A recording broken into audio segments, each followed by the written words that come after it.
আচ্ছা বলেন তো, এইরকম একটা জিনিস যদি আপনার সামনে কেউ এনে দেয় তাহলে কি আপনি লোভ সামলাতে পারবেন?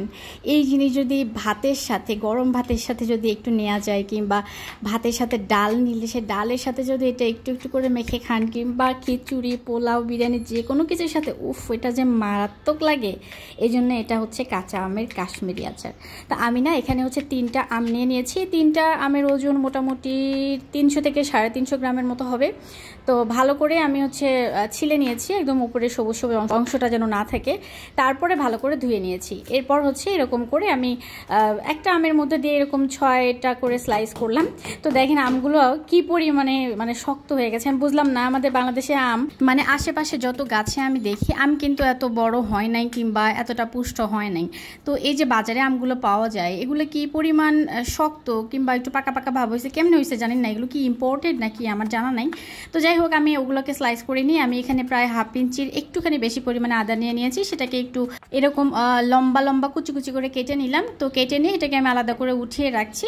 আর এখন হচ্ছে আমি 5টা কি 6টার মতো শুকনা মরিচ নিয়ে নিয়েছি। সেগুলোকে ধুয়ে নিয়েছি আমি অবশ্যই আগে, তারপরে একটা কেচি দিয়ে, মানে ভেজিটেবল কাটার এটা, তো এটাকে দিয়ে আমি এরকম কুচি কুচি করে কেটে নিচ্ছি। নিয়ে আমি বিচিগুলো, মানে মরিচের বিচিগুলো আলাদা করে শুধু মরিচের অংশটা আলাদা করে নিয়ে নিয়েছি। আর এখানে আমি হাফ কাপেরও কম পরিমাণে পানির মধ্যে 3 টেবিল চামচ পরিমাণে ভিনেগার দিয়ে ওটাকে মিক্স করে নিয়েছি।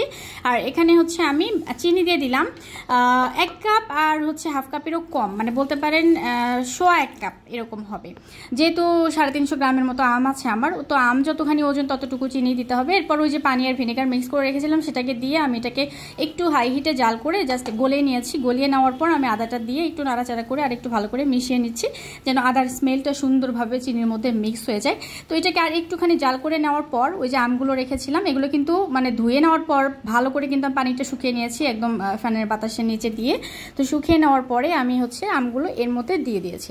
তো দিয়ে কিন্তু বেশি নাড়াচাড়া করা যাবে না, কারণ আম যত শক্তই হোক না কেন, মানে পানিতে কিংবা চিনি শিরাতে দেওয়ার সাথে সাথে এটা কিন্তু নরম হওয়া শুরু করে যায়।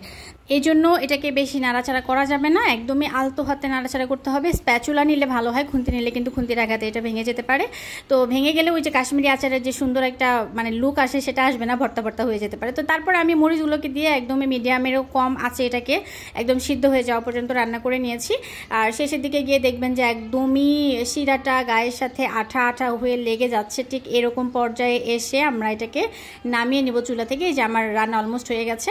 তো এটা কিন্তু কাঁচের বয়ামে ভরে রাখলে, ফ্রিজে রাখলে কিন্তু 6 মাসের মতো থাকবে। যেহেতু ভিনেগার দেওয়া আছে, এটা অনেকটা প্রিজারভেটিভের কাজ করবে, নষ্ট হওয়ার সম্ভাবনা খুবই কম, খুব তাড়াতাড়ি এটা। আর যদিও এটা খুবই মজার একটা খাবার, খুব তাড়াতাড়ি শেষ হয়ে যায়। দেখেন তো কি পরিমাণ লোভ লাগতেছে, এটা কি বেশি দিন টেকার জিনিস? হ্যাঁ, ভালো থাকবেন সবাই, আল্লাহ হাফেজ।